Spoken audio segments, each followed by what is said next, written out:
For those of you who have not met before, I'm Sunny Kellerman. I'm from the Rotary Club of Silver City, and on July 1st, I will be your district governor. And I have the delightful pleasure of introducing our speaker for today, who is not yet a Rotarian, although we will have a conversation about that. My friend and colleague, Kendra Milligan, has worked for years in the nonprofit resource group. She is an empowering, Lori King, welcome. Everyone, our outgoing governor. We just finished introductions. I was just introducing our speaker. You're just in time. I'm good. Sorry I'm late, but I'm glad I'm here. I'm looking forward to it. Thank you. Well, thank you. We're delighted to have you. So Kendra, I've known Kendra for years, since I've been in nonprofit support as well. And I've seen her work, and I expressly asked her to do this workshop for us, which we will be recording. Marshall, do you have that set up or do? Okay, thank you. So if you missed something, you can check again. I know there's a lot of information to be had here. We're gonna do as much as we can in a little less than 90 minutes. And Kendra, is there anything else I should say? She's tech savvy and really smart in this area, and I know she'll be an asset to all of us. Kendra, please tell us how to turn our attention to online giving in this era of staying apart. Well, thank you so much, Sunny, for that great introduction. And it's so wonderful to get to present to the Rotary. I have bought many an item at Rotary auctions over the years, just so you know. In fact, I got one of my cars there that I'm still driving. Yay! So one of the things I'm big on is the policy and the process of fundraising. So I have a few questions before I start so we can kind of get where I can move forward and go with your concerns. So how many of your Rotaries have a policy manual or policies in place for donations? If you want to raise your hand, you can use a little button for the reaction at the bottom, or just raise your hand here so I can see you. I see one. Raise your hand. Does anyone else? Okay, well, let me put it this way. Do you know your policy? A different question, isn't it? Yes, well, that's what I'm asking. Do you know your policy for fundraising? Your group's, okay, so I'm sure Rotary has a very strict policy that's written, and I suggest that you review the document. A policy document tells you how funds should be treated, the ethics behind raising funds, and what your plans are with doing the money at the end of it all, like how you report back to your donors, how you report to your partners who maybe donate materials if you're doing an auction. Do any of you have a procedure for how you fundraise at your local level written down? And it must be written. Raise your hands. Do you have a procedure? Okay, this is great. You're making me so much happier that I am here. The last thing is, do you keep lists, a spreadsheet, some kind of donor list of your donors that you, does anybody do that? Raise your hand. I see, okay, so I see several of you. Okay, so yay, the state governor does. So if your local Rotary Club doesn't have a list or isn't using a list that's maybe available through the state or national or your regional Rotary, you may want to think about how you're going to do that. So we're going to get into this, and I'm going to jump around a lot, and I apologize. And we'll see if this works, because sometimes I don't always get this working right. You know how it is. COVID happens. Yes. And I'm going to do present online. Mitch added a chat that he didn't know if they had a policy procedures, and I think he's not alone. So we all need to go find out. Yeah, and it's, oh wait, that's not what I want to do. Now see, I've already lost all my little buttons. This is how it happens. We are not the ones to help you with that. Yeah, I understand. We'll see if it works. Ah, yay. Okay. Can you Can see I ask, this? before you jump in, may I ask a question? Yes. Do you have suggested templates for policies and procedures? Yeah, that's why we're going to be actually, let me do it this way. I'm going to do it a little oddly because I have to jump to a bunch of different forms. So we're just going to do this. Okay. Okay, you can read my notes. That's fine. I don't care. I'm not as big on that. I just want to make sure that I can see everybody. And I'm going to put you all down there for the moment. All right. So, as was stated, I'm going to say I'm really big on process. I'm really big on how things are done. If people can, I believe in assessment. I believe in trying to make sure you're doing things the best and using your time as best you can. So one of the big things I think is what to consider before you ask.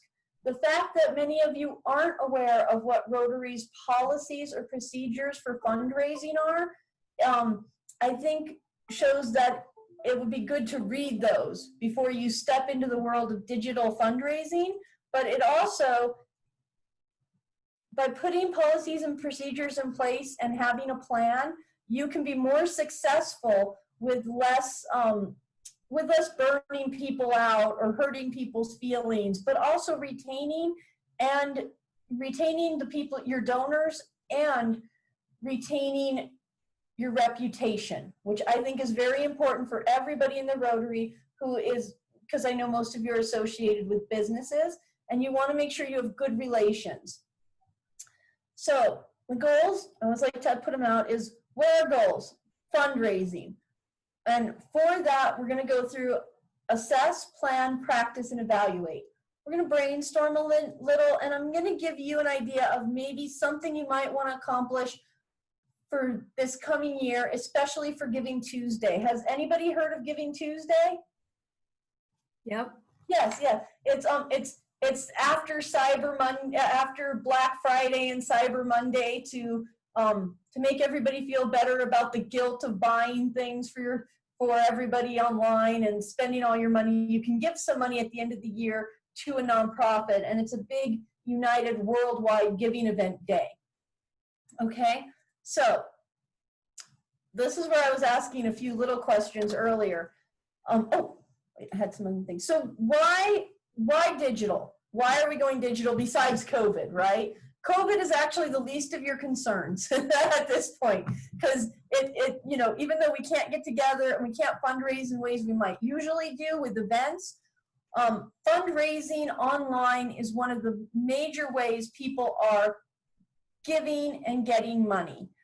You know, online giving has been growing. In 2016, it went up 17%, and it's about 14% of nonprofits total fundraising, and for mid-size and larger nonprofits, it's a little less. It's about 7 to 5%. But I really think that's because they're not using digital fundraising effectively, and they're sticking to old methods of fundraising. The average online gift in 2018 was about $147 per donor. That's actually quite good. And so that's why you need to think about digital fundraising and add it to your repertoire of fundraisers that you may be doing. Now, one of the things that, as I said, read the Rotary policies and practices. Make sure you're following them because it's very important. Why? Because nonprofits and foundations have fundraising ethics, and I have this in my little sheet. I suggest the best ethics to read are the Council of Nonprofits Ethical Fundraising. There's a link. You'll be getting all this at the end. It includes an entire thing on how to fundraise, why to fundraise, who to ask, who not to ask, what's the best practices to be ethical. You know, some nonprofits and some groups make decisions on where and how they're going to fundraise as part of their ethics. For instance, I know nonprofits that are statewide nonprofits, and they do not ever request funds from local agencies or funds in their community. They only seek larger pots of money. They only fundraise outside their areas. And sometimes that's even negotiated between nonprofits. For instance, the Roadrunner Food Bank does not directly send, as in Southwest New Mexico, because we have such a high poverty rate, they don't send requests for funds to our community at the request of our food pantries, because the money in hopes would be people would donate directly to their local food pantry to feed their own community. And so Roadrunner doesn't send bulk mail to our corner of the state because of the level of poverty, and they want to see the funds go to the food pantries. So if you are working with a group on fundraising, and I do know in my local area, Rotary at the auctions usually selects nonprofits that the the money will be donated to. You know, what is that ethics then? Are you going with certain groups? Is it ethical? Is it nepotistic? I mean, you really have to think of these things so you protect your reputation, but you also don't hurt anyone, because if you decide to launch your big fundraising event at the same time a teeny tiny nonprofit is having there, you could destroy their nonprofit in one foul swoop, okay? So think of those things and reach out and talk to people and look at your local calendars. Fundraisers should really be scheduled and started planning at least 6 months before the event. And then when I say that, I mean at least. In reality, you should start 18 months before your event, depending on how big you're getting it.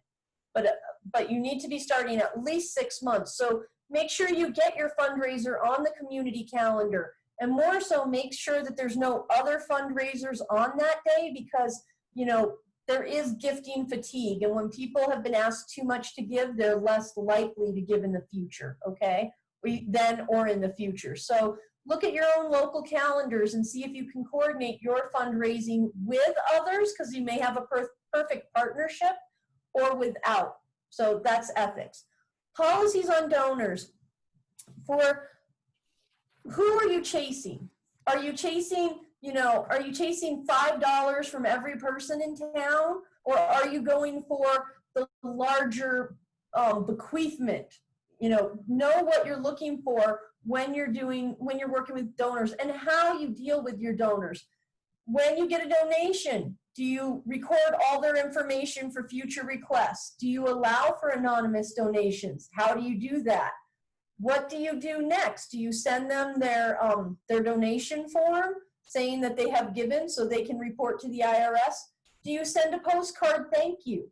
Does their information go on an email list that you send to every single person in the future when you have future fundraisers, or that you have future mailings about fundraisers or events?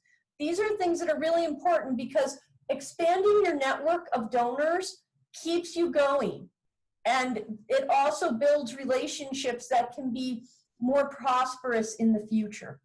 So if you're not doing that, you need to start doing it.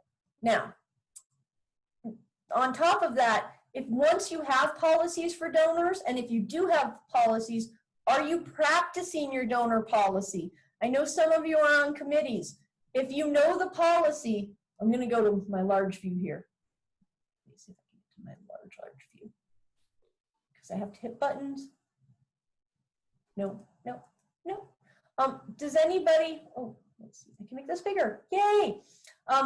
Yay! Kendra's got better at Zoom. If you have a policy, do you know that your organization or club is practicing that policy with donors? Raise your hand. That means you know as a person in your group that you have a policy and you're practicing it. I'm looking for hands. I see one. You might want to use the reaction button at the bottom, because we can't see each other all at That's once. at the bottom right. Yep. And I see one. Yeah, okay. Oh, two, good. Oh, you make me happy. So the fact that there's two of you that do that really is more than I've ever seen before at one of these presentations. So it's really important that you practice your policies. And I want to say, when you're looking to invent the wheel, I know you all work with Rotary, so they definitely have written policies and procedures. If you don't have those and you don't have a spreadsheet, I would say talk to your governor or your regional leaders and see if those are available. And you can also probably talk to people at the Rotary National site to get the tools that they have. And knowing Rotary and the power behind it, I'm sure they have policies, procedures, and tools for you to use like spreadsheets. But if they don't, or they're like, we're not sure, people do what they want, there is a great source called Boomerang online. It's on your resource sheet that you will receive with this presentation. And it offers just so many things for free, so you don't have to reinvent the wheel. I always suggest having a donor spreadsheet. This tool basically tells you everything you need to think about that you may want to record, like is it from a person? Do they have a business? What's their email address, phone number, all the little details that you might need. And you can delete and you can delete columns if they're not applicable.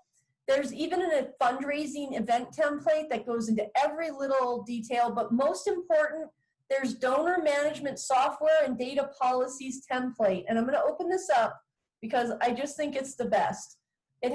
You can put in your organization name, and it's kind of just a starting point. But as you can see, this is just 15 pages, and it covers everything from entering new information to how you put it on the database, transactions, what you do with anonymous coding, documents, in-kind gifts.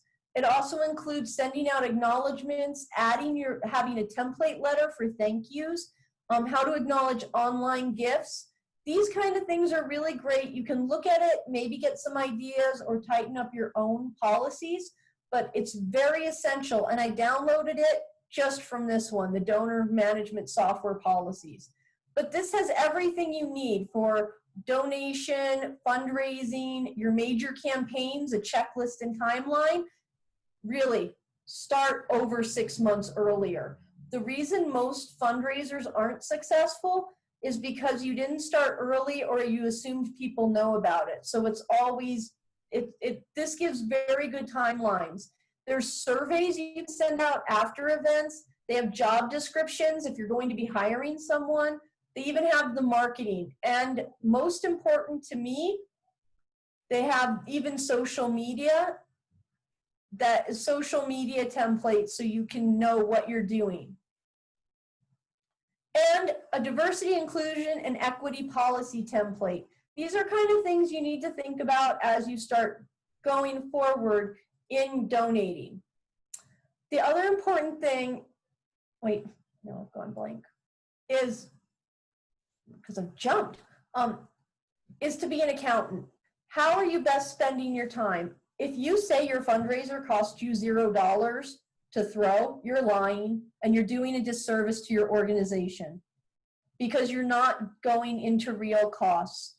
There's the cost of staff time, there's volunteer time. If you're fortunate enough to have a staff member who does these kind of operations, know that it takes a long time and don't assume they can get everything together in just a few weeks. That is impossible for a major fundraising event. Also, most importantly, do you throw friendraisers or fundraisers? Would anybody like to raise their hand and tell me what a fundraiser is? Want to take a guess? Yes, Susan. You have to unmute, Susan. Sorry about that. Fundraiser is an event set up to encourage people to become familiar with your what you do and the good work you do, and therefore have friends. But the money is not the goal of a fundraiser. Right. And so a lot of times groups will throw fundraisers thinking it's a fundraiser. A fundraiser needs to bring in money. A fundraiser is expanding your network, maybe looking for new donors or people you'll tap in the future for donors, maybe looking for new volunteers or potential members. It is not something you're going to make money off of, and it should not be called a fundraiser. That is not, if you're, in my opinion, if you're raising less than $5,000, you're kind of just doing it to have fun and not really be serious about a project. I do a lot of budgets for nonprofits, and I know $5,000 can be fed to the beast faster than you would ever imagine. So think about more than $500 and really plan your fundraisers. And to this, and I'm big on this, this is why I'm here, is you really need to evaluate and assess where you are as a Rotary Club in fundraising. Write down how many volunteers, make a template list. It's easy. There actually are evaluation tools that we'll be going over soon. But write down how much money each of your fundraisers took in, how much it cost you in funds, and that means any time you had to pay for, any outreach you had to pay for, anything, any ads in the newspaper or radio or online. Put it all together and see what you made. And I think you might be astonished with how much you spent as opposed to how much you made. And that's where you need to be realistic about your goals. You have to be honest with yourselves. Are we really making fundraising money or aren't we? You really have to see how often you're doing it. Are you doing it so often that your members are getting fatigued and dropping off? If one person is doing everything, stop doing what you're doing and reassess who can be involved and what support you can get, because you don't want to burn out good people who do have the connections to see with the donors. Also, be honest. I mean, I keep saying be honest, but I find when I work with a lot of nonprofits and fundraisers, they dump a lot of money into events and they don't see as much money coming in as they possibly could. Locally, there's an event that sells tickets for $25. They only sell 300 tickets for $25. That's not a lot of money. I see the advertising they put out.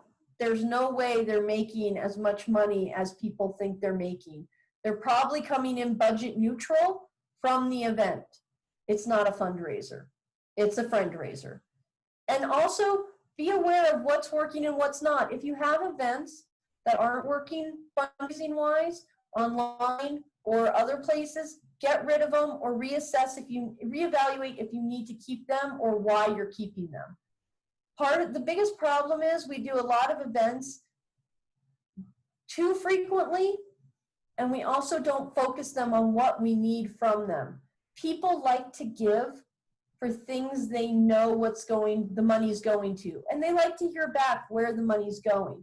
So do the assessment of your event. How many volunteer hours? How much money did you put in?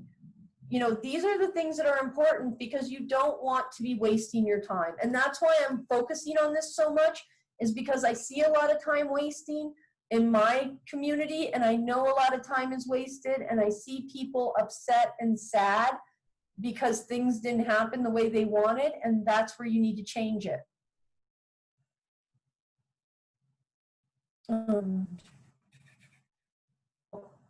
Okay, let me just look at my notes really quick. I'm sorry it's this way.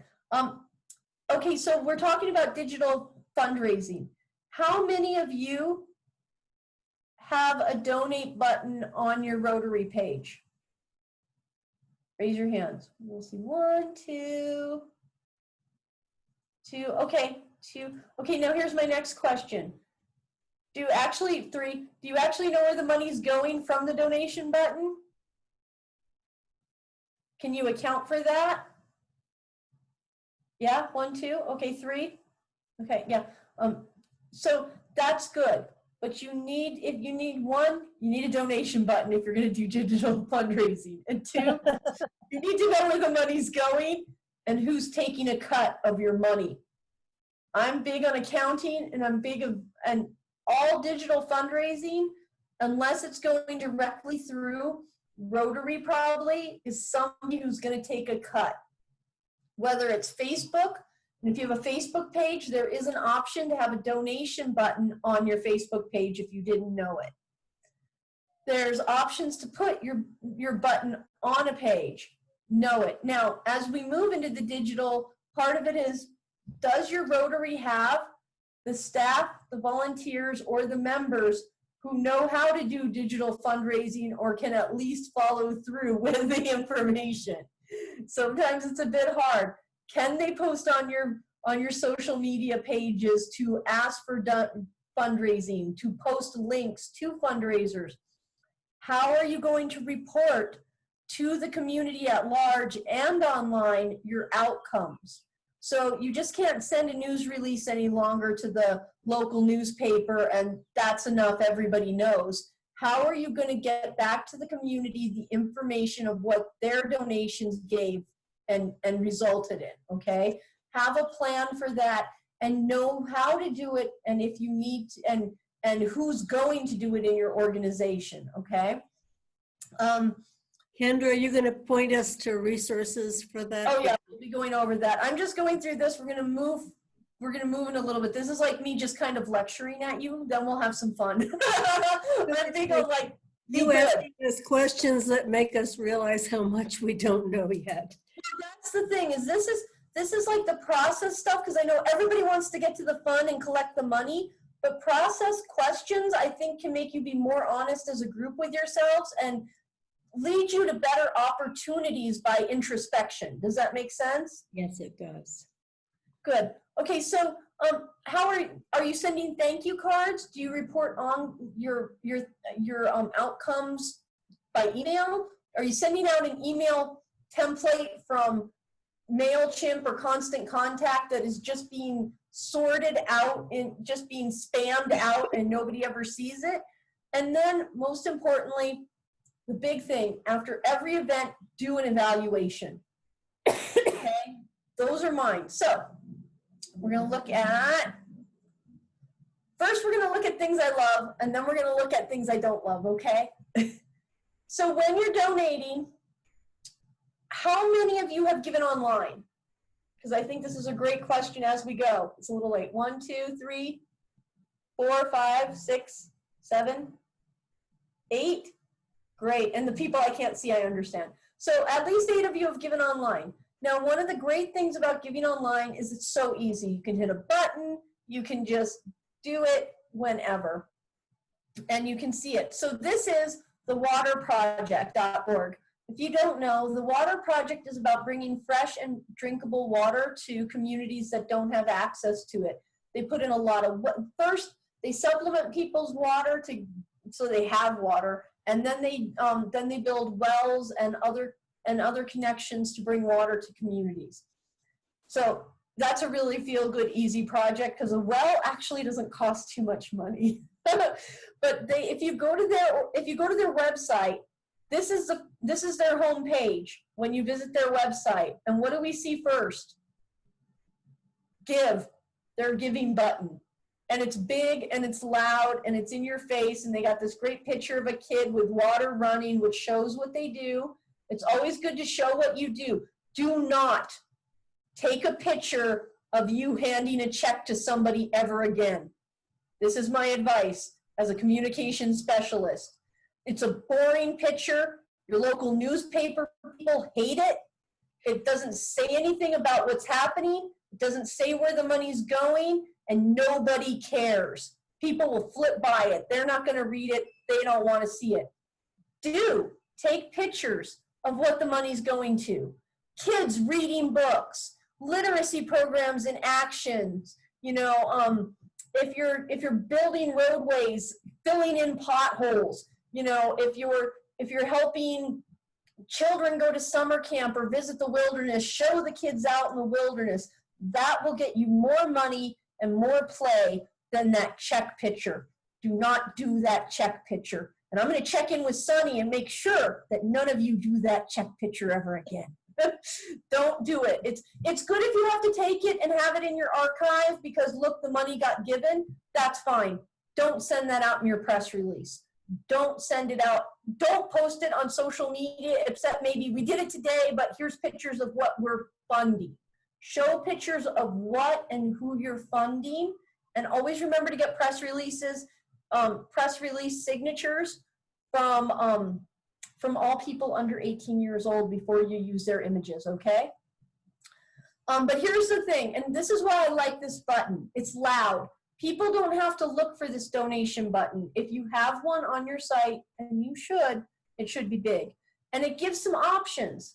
It gives give once, which you can pick. Now notice when I come into this web page, it's already give monthly.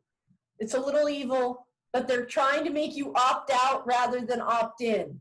So you probably won't notice that you gave 20 bucks on your credit card for 3 or 4 months. And then you'll just cancel it, right? So it's a little evil, but it's a great way to get money. And sometimes people do like giving monthly in small amounts rather than a lot at once. And it's way better to get $240 a year from somebody than to get $20 one time. So this is one of those opt in and out. So when you click it, it automatically goes to give monthly, and they have this nice little heart so you know what you're doing, but they're kind of scamming you. I'm not saying it in a bad way, but they're making it so they're going to get their money. That's a good thing. You should always have the option of giving once or giving monthly. I also like because it gives you this amount that you can scroll up and down for monthly, and it gives you options of amounts that you can give. Why does it have $34 and $64? This is actually how much it costs to give clean water, and it says this down here. See how it says $68, and right next to it, it says water for 2 people? What are you donating to, and what are you gonna get for your money? 2 people are gonna get water. $500 is for a large family. A share project, you can actually pick where you want to share your project, okay? These are things that can be set up by web designers for you quite easily on your web pages and through projects that we'll look at through different fundraising online tools. But see, people, yes. Can I ask you a question? I'm a little concerned about your using the word evil. Oh, well, I do it because I think it's unethical to open up with a give monthly. Oh, okay. Because you're basically forcing people to opt out. It's like if you bought a subscription and you didn't know it. You know how online sometimes you'll buy something and then you subscribed without knowing it, and the button's already clicked for you. It's unethical to have, in my opinion, for fundraising, this is unethical to have the give monthly open first. Well, that's important to note. Thank you. I appreciate it. And Yeah. while I have the floor, let me just quickly acknowledge that we have people who've joined us since we introduced ourselves. So welcome of everyone who's come late. We're glad you're here. And Kendra, please go ahead. Okay. So that's the other thing. If you have specific project goals, tie them to amounts people can donate. Just like here it says water for 1 person, water for a family. If you have specific goals and you know the dollar amount of those goals or projects, have those tied to your donation button. So if $10 is enough to give a child a book for 2 months, put that. Make sure people know what they're donating to and what they're going to get out of it. So the other thing, and then it has an easy checkout, and we'll prove what happens, which I like, because they actually will go into communities, and this is their promise. They have an ethical promise statement here of what they're going to do with their funding. So that's water. That's water. The water project. They have a pretty good site, and then that's their homepage. So when you go down is all their information and what they do. Notice the action shots. People like to see where their funds are going. Now, let's look at another donation page. I'm going to make it a little smaller. Have any of you donated through the Rotary page at all ever? The website, the Rotary website? Yay! It's so great to see. should try donating through it and see what it looks like and think about your experience and then see what you think as a group. Like, do you want to do this? Is this how you would like your experience to be for others? Make sure that, as you can see, this is Rotary. They have a nice statement about, they have a special fund for, they have the monitors for the global virus. They have their regular drop downs, but this is the donate page. I went to it. I went to the button. They had a donate button. I clicked it, and it has a nice little donate. It says what's going to happen with the funds, right? Economic development, clean water, sanitation. It says why you should donate, how they're used, and the impact. And look, they even have their little charitable navigator to say how they have a 4-star charity and 92% of the funds are going to programs or operations. That's great. This tells people that Rotary is giving the money they receive back and taking a very small amount. Some nonprofits and organizations take a lot of the money, like Rope for Hope or some other, and you can look these all up on the Charity Navigator to see how much of the donations are going back to actual communities and being used as opposed to advertising and staff time, okay? So this is, I gotta say, best practice right here, okay? This is great. They've not only said everything that needs to be said, why, how, where, what's the impact, but how much of your funds are going to go back to what you're donating to. So when you hit the donate button, which is very nice, it takes you to a nice page. And it has, you can do this, and you can even select what you'd like. It has different options. You can do causes, focus areas, endowments, global grants. That really gives you a lot of options. And you can click to learn more under each option. You can tell what country it goes to, or you want it to be in memory of someone. Do you want it to be one time or reoccurring? Let's see what it does for reoccurring. And you can even choose a frequency. You can do quarterly, you can do yearly, quarterly, or monthly. This is a great page. And then you can click and donate and put in all your information. This is the kind of donate that all people should, all organizations should aspire to, okay? So kudos to Rotary. Now, let me ask a question, and maybe one of you knows.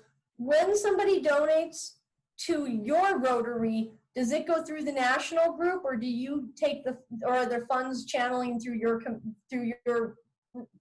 Rotary?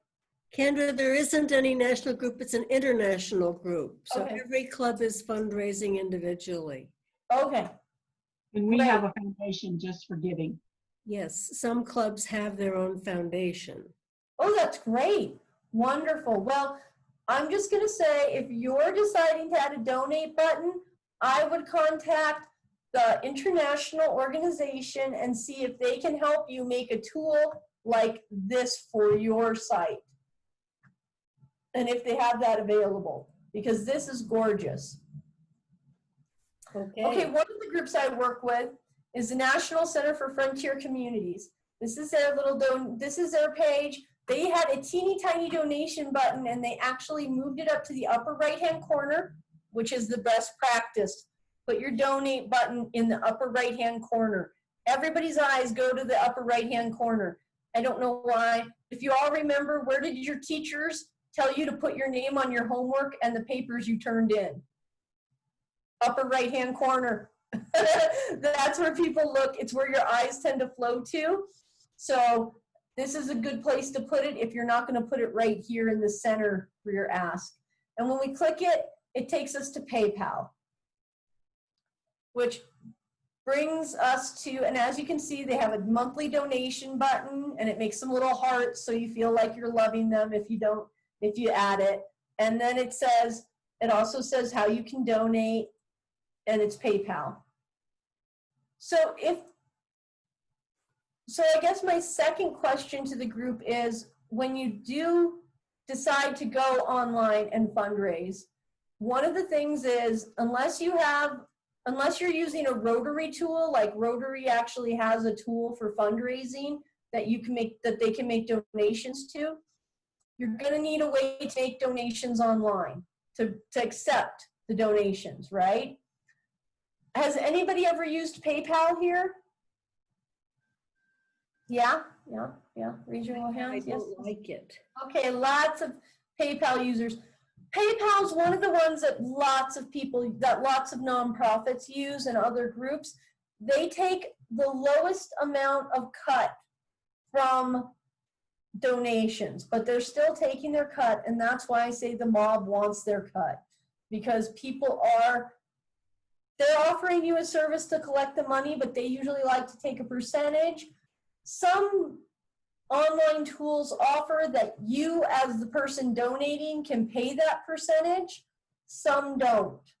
But it's always good to look and figure out who offers the most options that you want and need for your fundraising plan, which you have created, right? And who takes the least cut, and if they pay out regularly, and do they pay? On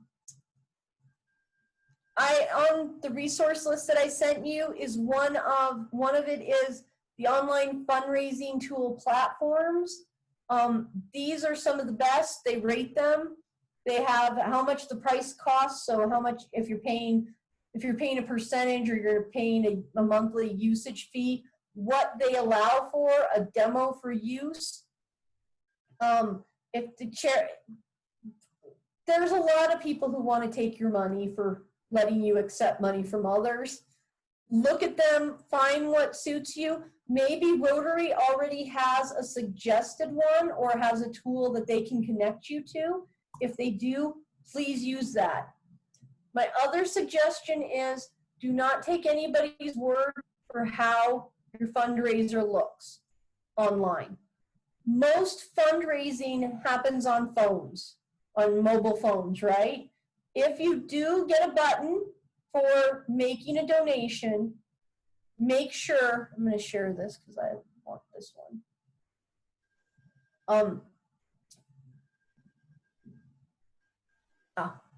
Let me put you down.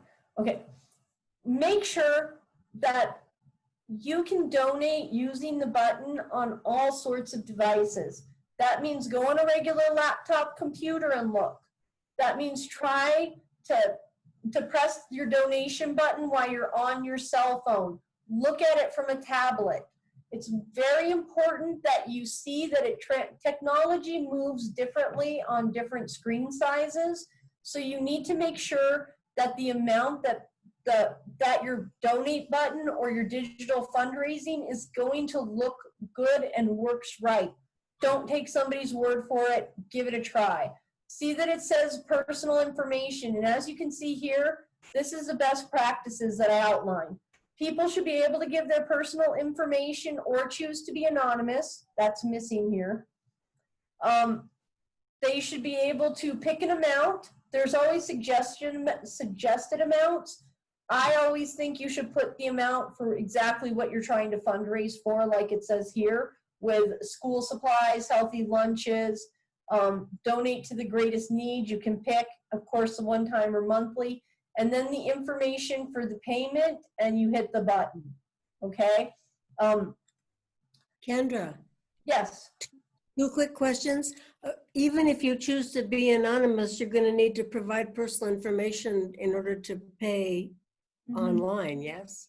Yes, and most of the fundraising platforms online, they actually offer a button for anonymous, and then you will not receive the information, but if you've asked to be informed about what's going on, you can still send it via the tool. And that's another part. So thanks for mentioning that, Sunny. How does this fundraising tool, your online platform, or whoever is collecting your donations, how are they reporting the donations to you? Are you getting people's emails address if it's not anonymous? Are you getting their name, where they live, their regular address, their email address, their phone number? is it giving you information, or are you just getting a cut check with no information? If you're getting a cut check with no information, that's not going to grow your network for future donations, and it's not going to give you the information you need to thank your donors and to report back to them the outcomes of their donation. Okay? Yes. Can you say something real quick about Venmo? How that fits in here? Venmo. Venmo, are you familiar? Well, you mean Venmo and other tools like that, Yeah. like Foursquare. Yes. Those also, you can do donations through those tools too. They're actually just money collection services. So they just basically collect money or transfer money. They offer nonprofits the ability to have a donation button and how to embed it in your website. That said, those are usually used for how to put this. Venmo is usually used more for money transfers between regular people or to buy things online. So I personally wouldn't recommend those because I don't know what they're going to tell you other than you got some money from someone. I would suggest if you have the ability to use, I suggest PayPal. It's easy, it's quick, but if you have others, look at buttons and decide what your budget is. Are you willing to pay 10% and have a little thermometer that goes up as people donate? Or are you only going to pay 2% and just not have the thermometer? You know, there's things you can do. So when you're looking at so here's the thing, really make your plan. Are you just going to have a donation button and that's your fundraising plan forever and just point people to it 5 times a year? Or are you going to be throwing events? Are you going to be doing capital campaigns? Do you always raise money for sexual assault in April and you throw a big banquet? What is your fundraising plan and what's your goal? And make realistic goals. Don't be doing exponential goals. If you earned 10,000 last year, maybe make it 15,000 so you work for it, or 20,000. But don't say you're going to earn 100,000 because that's unrealistic and you're just going to drive yourself insane. So part of using online tools and digital fundraising is having it connect to your fundraising plan. How many of you have a fundraising plan that you know of at your Rotary? And I don't mean like we have our one event every 2 years as an auction. Do you have a yearly fundraising plan? I want to say, Kendra, for many of us now, plans that we had have gone out the window. And we're inventing new ones, and we're hoping that you'll speak a little bit about options like events or campaigns that are online. Well, let's go to that then. So there's a lot of things you can do. You can do auctions online. There's several tools. They actually have a whole nother platform for auctions online. And let me see. I'm gonna go here. One of the things you can do is there's charity auction platforms. I would take a look at them. There's top 10 charity auction tools, right? Mm-hmm. There's reviews. You can look at them if you are trying to do auctions. I know that that's a favorite. Online auctions, on that note, you need to know what your goal is, what you're selling, and how much real time it's going to take. Because the trouble is, sometimes you really have to have people online. You have to have people during the auction helping see it through and ferrying it. And if you don't have that, you can't count on the platform to do everything for you. When I looked into online auctions, especially the platforms online, the really good ones charge about $299 a month. So, you know, that's a cut into your budget that you would put under your budget for the online auction. Kendra, Yeah. I have a question for you on that. Yes. If you're going to do an online auction though, can you do it like a month out so you only pay for the 1 month versus multiple months? Some will let you do that. Some do allow like only the live time that you're going to be doing it. Some charge you the whole time that they're promoting it and the site is available, because you know, but some will also lower their fee and just take a cut of the take. So if you're going to earn less than 200, truthfully, if you're earning less than $200, it's not worth it. But you can negotiate and call them and look at their donation buttons. And you can also, they actually have demos that you can click through and look at. The trouble is, it does take time to add in all the they do kind of the event management. These tools online will have people sign up. It'll get their thing. They can click the little number like they're bidding even in live time. Some of them are that great. Others don't have that option. How are they going to collect it? Are you going to follow up? Make sure that the platform is right for you if you're going to use it. Now, if you're going to be really boring, you can always use eBay. Have any of you bought anything on eBay? I think it's kind of a standard online. Yeah. So you can always just sell it on eBay, but even eBay takes its cut. So know what you're willing to do, and if you're willing to, because you could put everything listed, open it for a month, and then close it at the end of the month and on eBay, and still have the same outcome as paying $299 for the 1 month auction software. It's how informed your community is and how adroit they are at online. Or, you know, because if you do a regular standby, like here's our eBay account, come, you know, you have a month to look, and people have eBay, right? A lot of people use eBay. So is the simplest solution the best? And that's where you need to consider part of your fundraising plan. Like, do we need to go through all the problems to have an auction online? Or would it just be better if we did fundraising, or if we just sold a few items on eBay and made the community aware of it? Those are things you need to think of. And I know how much a regular auction takes. It's hard. You know, an online auction, it's a regular auction, but you don't get to have the hands-on. You get to be digitally connected, which can be a little different for everybody. One of the big things when you're looking is notification of bids. How are people notified? If somebody, do they do the taunting?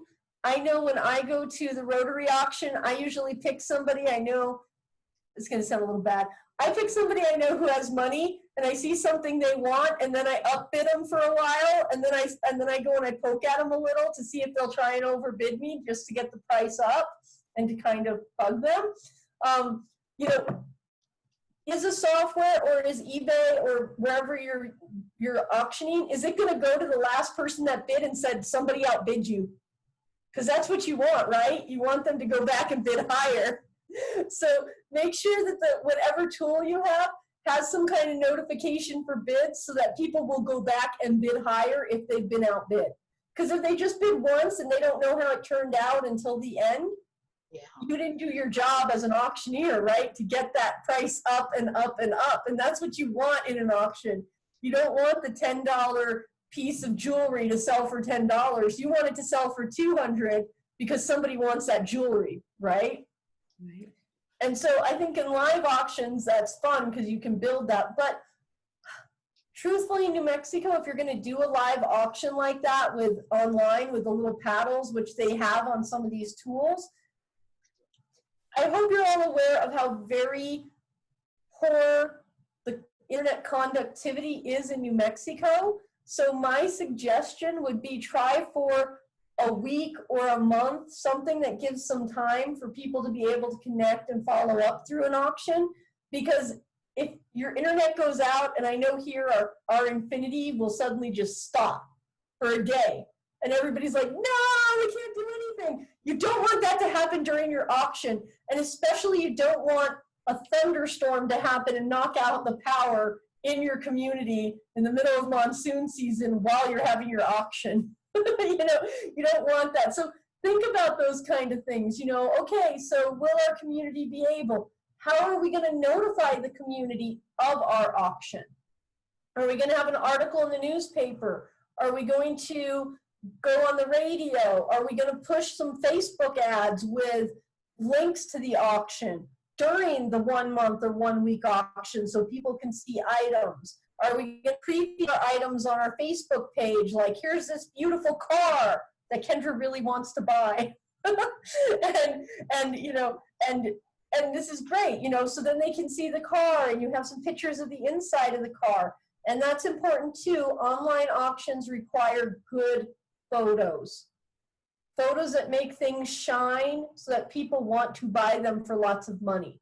So if you don't have anybody who can take pictures, you'll need to hire somebody to take pictures. Or you'll need to have somebody who's a member of Rotary take pictures. Maybe one of the Rotarians has a photograph studio, right? Maybe they're a photographer. Maybe they do wedding photos. Wedding photo people take the best photos, believe me. Get them to do it. These are the kind of little details you have to look through. I mean, that you look at a regular auction, you're like, okay, here's the picture of our high-priced item in our catalog of what we're selling. Think of that little picture. They're not going to get to experience it in real life and see Vanna White, you know, doing her hands around it and come up and touch it and look at it. They're going to have to go by the pictures for an online auction, so you need good pictures. Think about how long it's going to take the pictures, get them processed and plugged online so that you can do this. It's a lot. I'm not trying to put you off. I'm just saying this is things to add to your event planning, so for your fundraising planning, so you're more successful. Other major online givings, people do specific days of giving, like Giving Tuesday. People have done specific focused targeted event giving, like we're going to be raising enough money to give a book to every kid in our community. This is the number of kids. This is how much the book is. Here's how much we have to give. Give real targeted information like that, and then make a small fundraiser. Facebook allows for fundraisers if you have a nonprofit page, and on that page, people can also fundraise for you for their birthdays. I don't know if you know this, but you can just say, it's my birthday and I want to do a fundraiser for this. A lot of members and board members and people who believe in certain organizations do that for their birthday. Instead of asking for gifts, they'll tell their friends, give to Rotary. And I'm trying to raise $300 for Rotary because they're going to buy a new refrigerator for the cafeteria in town. And so that people will donate, and Facebook has a really easy method of that. One of my suggestions is, as members, if you do have a social media account, a Facebook account, try that once. See, give it a try and raise money for your own Rotary group. Try to raise money, see if it works. Maybe challenge your fundraising committee to each do that, or each one of you do that, like in your community. That way you can see if it's successful, if you want to ask board members to do that. Another good way to fundraise, and I do this all the time as part of your fundraising plan, I really suggest that you consider urging people to join Amazon Smile. Have any of you heard of that? Yeah. Yeah. It's when you buy books or items through Amazon Smile, which is just the same thing as Amazon, it just says Smile on the corner. They give money to the nonprofit or foundation. I just got a report back from Amazon that the organization that I have selected, and they have all the organizations that you can select to through the IRS, it got $68. It may not be a lot, but it's something, but they're a small, very frontier nonprofit. $68 for them can go a long way. So think about that. You should have, your Rotary group should be registered, and you should ask members if they're buying on Amazon to do that. And these little kinds of support through community or payment processes can add up to bigger on your online fundraising, right? again, we're going to go through this because I think a lot of nonprofits and groups fail to follow up. And the thing is, always give thanks to your donors. Make time to give thanks to your donors. If somebody sends you money every month, make sure at the end of the year, maybe you're going to send them a bigger card that says thanks for all your money every year. Make sure you have thank yous, have thank you postcards, get them printed. If you have 30 or 40 bucks, you can get 100 cards printed. You can get a lot printed online. Get them printed, sign them, say thank you for their gift, tell them where their gift is going, and send it back to them with their account that they gave, their IRS donor piece of paper. Don't just assume. A thank you card says so much more in our society today, especially since everything is online. You can always send an email thank you. I find those crass. Send a card. Make time. If you have a fundraising committee, put time that you are going to sign cards at your meeting every month or every other month. I have personally gotten donor thank you cards a year and a half after I gave my donation. Do you think I'm going to donate again? Probably not. Make sure you make time and make sure you keep up on it. If you're getting tons and tons of money, great. Have a committee who just writes thank you cards, and rotate people out of that committee. Don't make them be the grunt work all the time. And on top of that, make sure that you're reporting back what happens. So if you have everybody's email address, send them an email that says, we did this with the money from the event. And send a picture of all the kids playing in the water, or a big group of kids reading the book. I don't care. Make sure it's an active thing. You can send it through email. You can send it through, you can send it on your social media and put it out there. Here's the kids reading. We were able to buy 500 books thanks to your generous donations. And if the donations were more than you thought, and you were able to include, Hatch kids too, because you got so much money, put that in there and tell them. Send your photo up to the local newspapers, but send it through email. Get a postcard printed. Postcards are cheaper to send than regular mail, so I always go to them first. And put the picture of the kid reading the book on the front of the postcard and said, your donation made all this possible. We were able to add Hatch. Thank you so much, and we'll hope you'll, when you see a kid reading, it's thanks to you. Those kind of things. Send them off. Have them available. Don't wait for it. Don't say we're going to report 6 months later. Continuously report. If you did an auction or if you did a fundraiser and raised a lot of money, make sure you're reporting as it goes through. If you do one thing in one quarter and the money went to something else, keep telling people and invite them to follow you on social media so they can see the outcomes easier. I'm sorry. And finally, most important, oh, I'm so sorry. You should always evaluate your fundraisers, each one individually and as a yearly process. I like this matrix, which is available. There's a link of a way to thank you donors. It says the type, if they're monthly or one time, the amount of the gift, what you do. So what do you do for people as they give you more money? First, it's an acknowledgement letter. They get a packet. They get a newsletter. And maybe they get on your newsletter list. Do they send a personal email? Do you send them a gift? I'm not for giving and getting. I think it sets a bad precedence, but like maybe you're going to get a mug, and then maybe you're going to get, so, okay.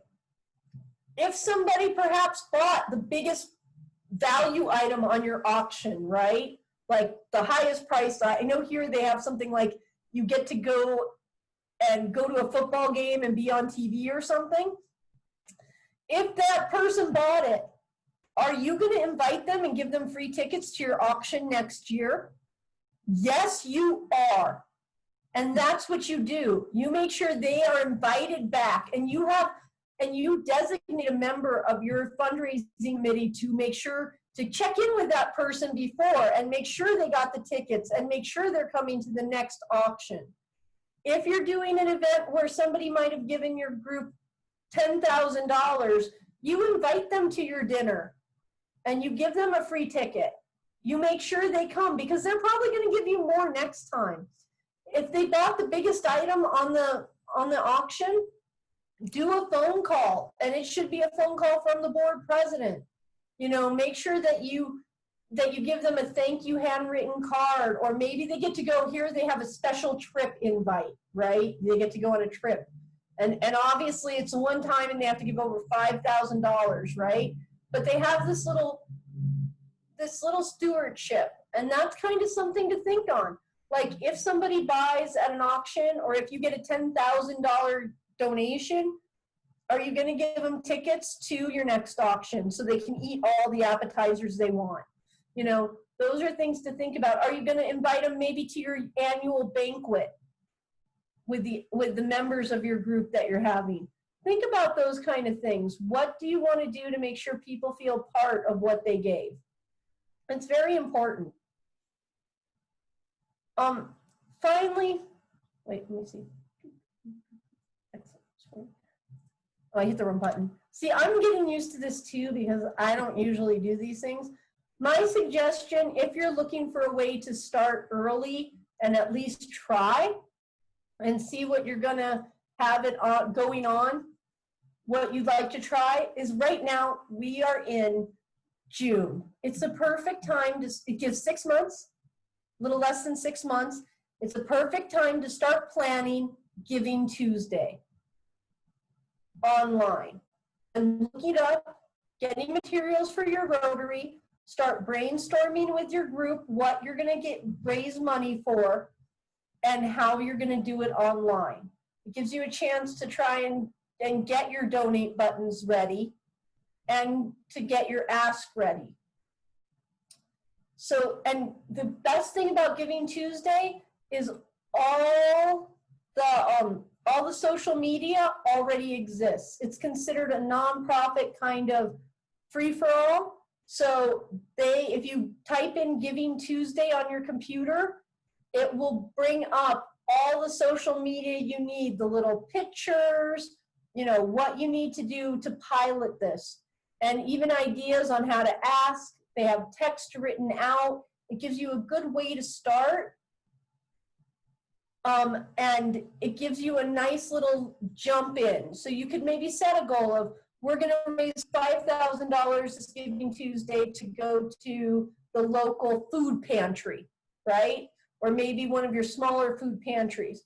And that way you can set your goal. You can think about how you're going to outreach it, what you're going to do. If you don't have social media, like a Facebook page, I suggest you get one. And it gives you time to start setting it up and get everything together so you can launch a Giving Tuesday. If you need help, this is my phone number and my information. You're always free to contact me and call. Yes. A question for you about Giving Tuesday. The NMSU has a big Tuesday campaign, Giving Tuesday campaign. Should Rotary do something different? You mentioned at the beginning not competing with other organizations. That's very good, because I'm sounding a little bit like going 2 directions at once, Sunny, and that's right. But Giving Tuesday is considered kind of a national giving holiday, if ever there was one, and it's treated that way. So as a kind of global event, it's not considered stepping on anybody's toes. Now, I wouldn't go and say I'm going to raise $5,000 for the food pantry without checking with the food pantry. You know, like, are they going to do anything? Can we augment what they're doing? You know, you don't want to step on toes and just decide you're going to help somebody but not inform them. So maybe they have a whole giving campaign for Giving Tuesday that you don't know. So always talk to your partners or whoever you're going to work with benefiting. But for Giving Tuesday, everybody does it. I mean, well, not everybody, but lots and lots of groups do it. It's considered a usual. And the other thing people do is, and one of the things I read was, most people are more likely to give if they think their dollars are going to go farther.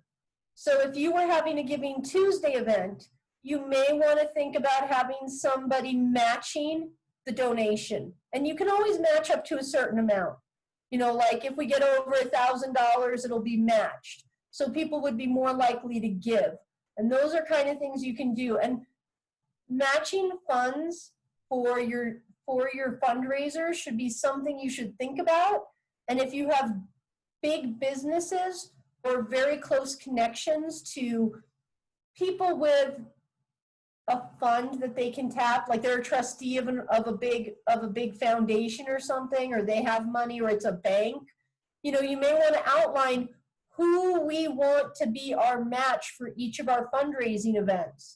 And then ask people and have it outlined for the year. Like, will you match up to $1,000 for this event if we get it? Or, you know, have a few people all set up. I know one time I was helping an organization, and usually they send out letters and spend $500 sending out letters through the mail, right? Right. To their whole entire email list, but they didn't have the funds for $500 for Giving Tuesday, right?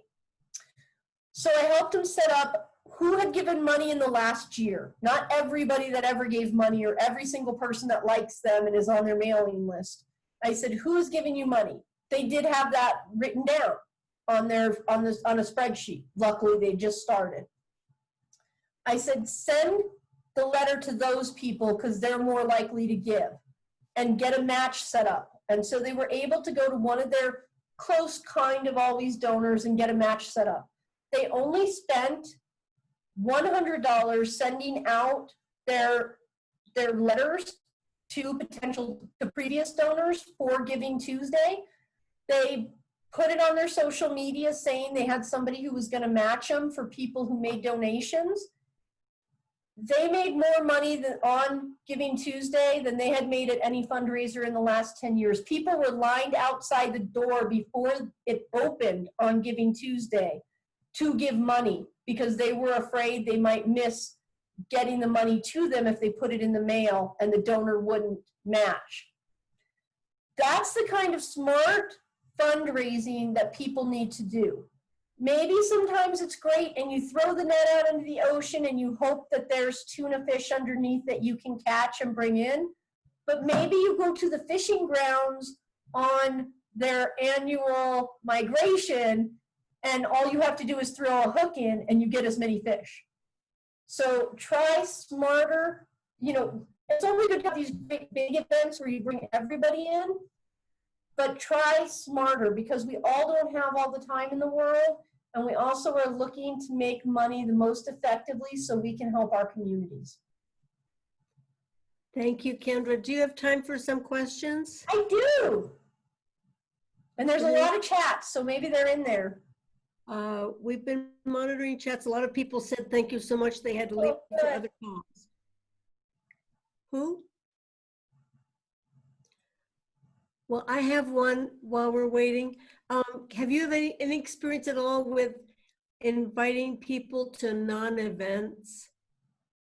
Do you know an unball, you know, where people pay? Have you heard of those? I've never been to an unball, but those are cute. You save the money on the on the ticket and the dinner and you just send the money instead. That's cute. If there's a lot of really cute ideas out now for there's a lot of cute ideas out for how people can try and raise money in the easiest way possible.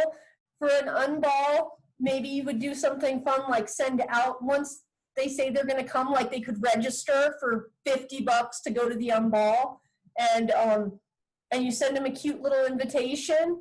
Maybe they can even come in and you can play music and people could dance at their own home, and then you send them like how much fun it was or a gift or something like that. And people like those kind of things. I would say I would do on birthdays personally. I watched Alice in Wonderland as a kid on Disney, and I always thought on birthdays were hilarious. So think of those. You know, there's a lot. If you just Google fundraiser, you can come up. There's so many, and you can just look those, or you can see what are going to work for your community, or you can give one a try. And maybe that's part of your fundraising plan, is doing one different fundraiser a year, just to mix it up and add some fun to your repertoire. And you never know what's going to be a hit. Rochelle has posted that NDI in Albuquerque had a fantastic virtual event with a video on their website. Rochelle, what is NDI? So NDI stands for National Dance Institute, and they're an organization here in Albuquerque that works in schools, my school in particular, which is why I'm familiar with them. The culmination of their working with the kids every year is that at the end of the school year, the kids get to go to the dance theater and put on this enormous gala to really showcase what they've learned all year, but also NDI uses it as a major fundraiser. Since they weren't able to do the dance instructors, the CFO, the pianists, the musicians, all of these different people within the organization put together this really cool video.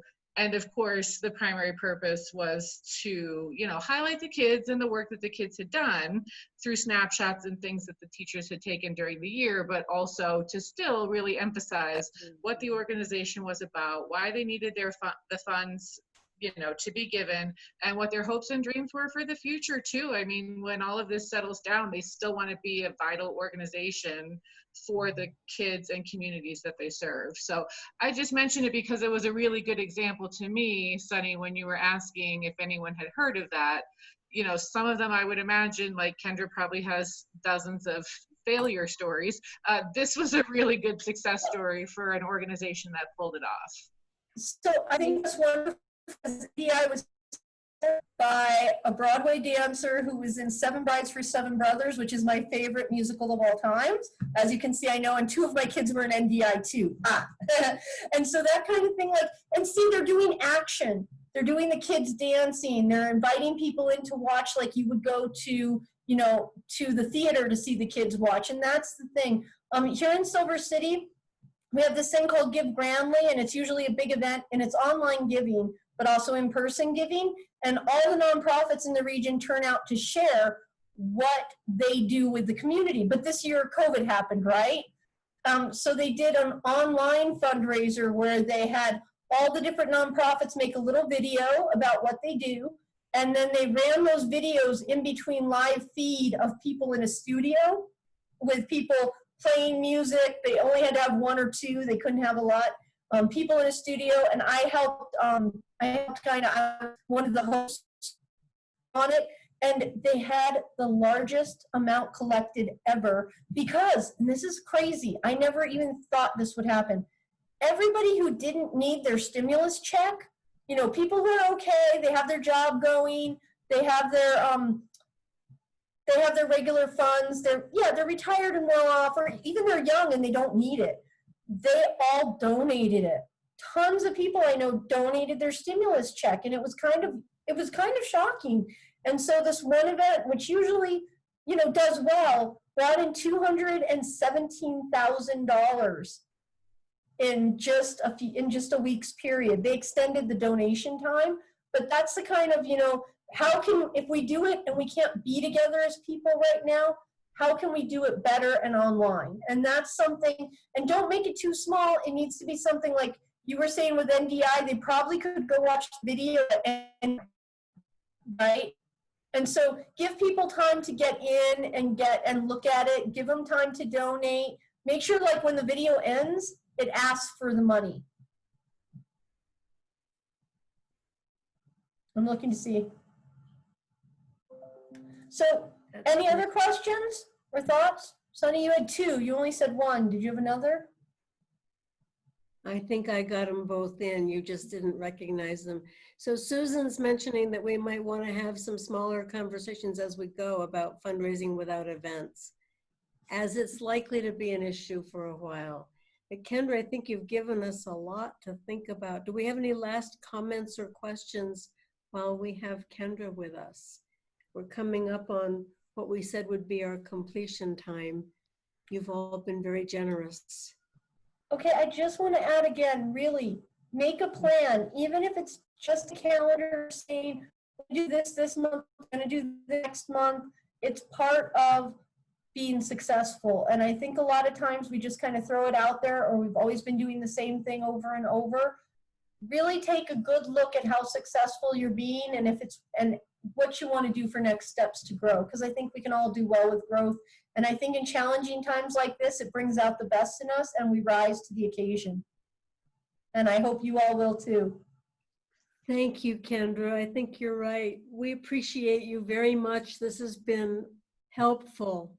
And I think it's the start of longer and more frequent conversations.